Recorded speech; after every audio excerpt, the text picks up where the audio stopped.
Hi, I'm Tim. Welcome to Watchbox, and thanks for logging on. If you love this watch, email me, tmosso@thewatchbox.com. It's in the description below, your purchase and pricing email question line for buying this or any watch you see on any Watchbox platform. Reach out to me directly for pricing, tmosso@thewatchbox.com.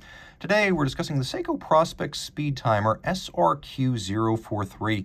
This is a 2002 update to the Prospex Speedtimer line, a new dial, a new style, 42.5 millimeters in diameter in stainless steel. The watch is 15.1 millimeters thick.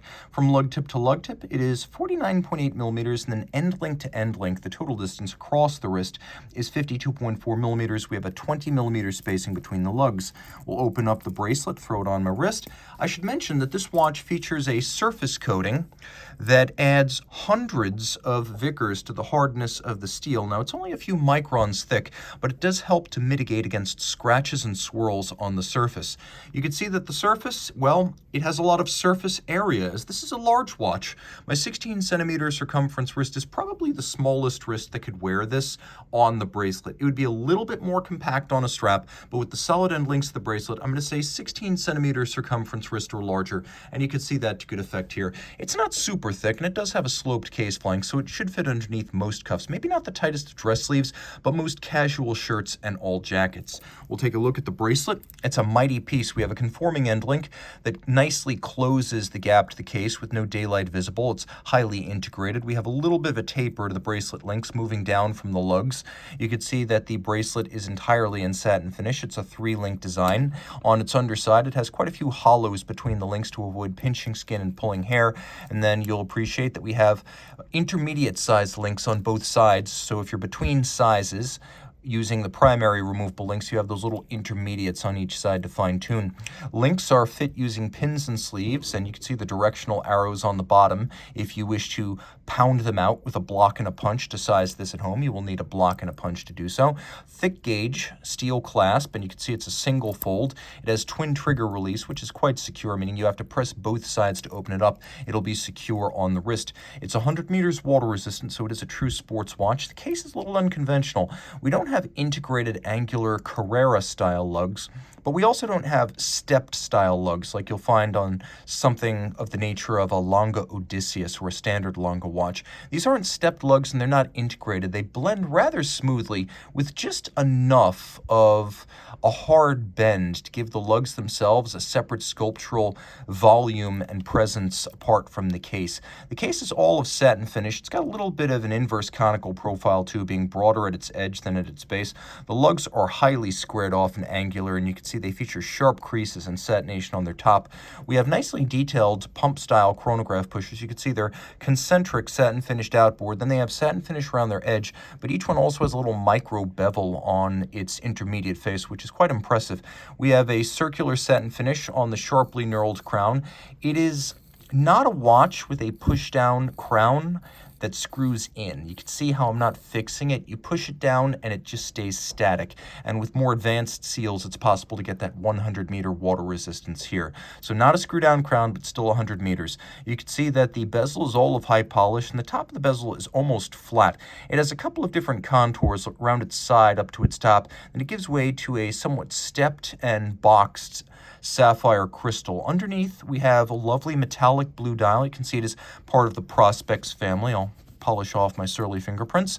You can see there's a tachymeter outboard that acts as a rehaut or a flange, and it includes a calibration with a base 500, so you can use it to gauge the speed of something moving very fast over a kilometer. It has a little step down to a blue dial. It's a sort of blue matte metallic. It doesn't have a sharp sunburst directional grain.